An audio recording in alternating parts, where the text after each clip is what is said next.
So when I started looking at some other ways to do coverage, and again, your background in the forces, did you ever work with the drones? I was the guy that wrote a lot of manuals. Okay, cool. Yeah, so you guys had this, you've been tacked up for 15 to 20 years utilizing drones. There's some guys from Pegasus Imagery, so former airborne, former infantryman, I think was the other guy. But that's kind of what they did. So they were part of that community as well, where you wouldn't do anything in the sandbox without having some type of asset watching over you. And to the point when they're doing joint forces and everything else, they've always had that coverage. So they get out of the military service, and like every other good military person, they find their next objective, and they're finding their next mission. And they went and saw that there was a huge deficit. You had the drugstore drone things you have out there, and then you got the Preds, but there's nothing somewhere in between.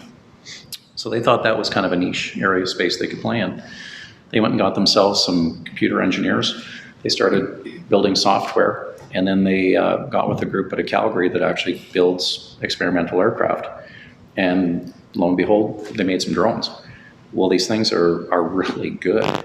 Boeing is about 4 years behind them. They have onboard autonomous radar systems. The thing acts like a little baby AWACS because of the brain buckets they put in there. So now all of a sudden, whoever's tied into that can see the infrared imagery plus the actual television imagery, whatever they want, fully autonomous. They've made a vertical takeoff landing, and then it's a push prop. It can loiter in the air for about 8 hours.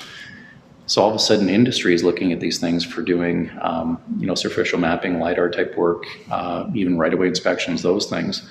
And then the model that's starting to come together is, okay, if industry is paying for this thing to be out there, kind of doing a right-of-way inspection, if an alarm went off in your house, and then all of a sudden the calls are going in, the alarm company's not getting you, they start going through the next protocols. Will they call the police? Is it real or not? Well, potentially, instead of sending a police out there to be chasing around, this thing just wings over.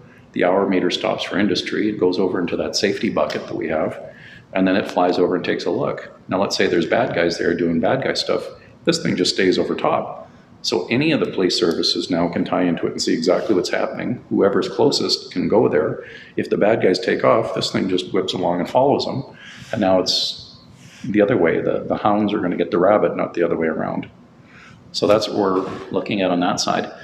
And actually, there was Parkland, Brazeau, Lac Ste. Anne, and Sturgeon and Strathcona are interested in this. Sturgeon's actually taken the lead, and they've got them doing mapping because they need to do a flood plan. And now they're going to use some of their safety budget to be able to do this. We've already worked out the details with NAV Canada. These guys are set up. Like I said, this is right on the radar.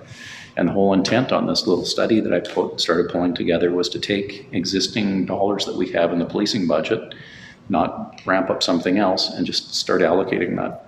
Because way more cost effective than having another boots on the ground guy or having a helicopter in the air. So we can do it a fraction of the cost, utilize that, have so many hours, and then one platform does multiple things.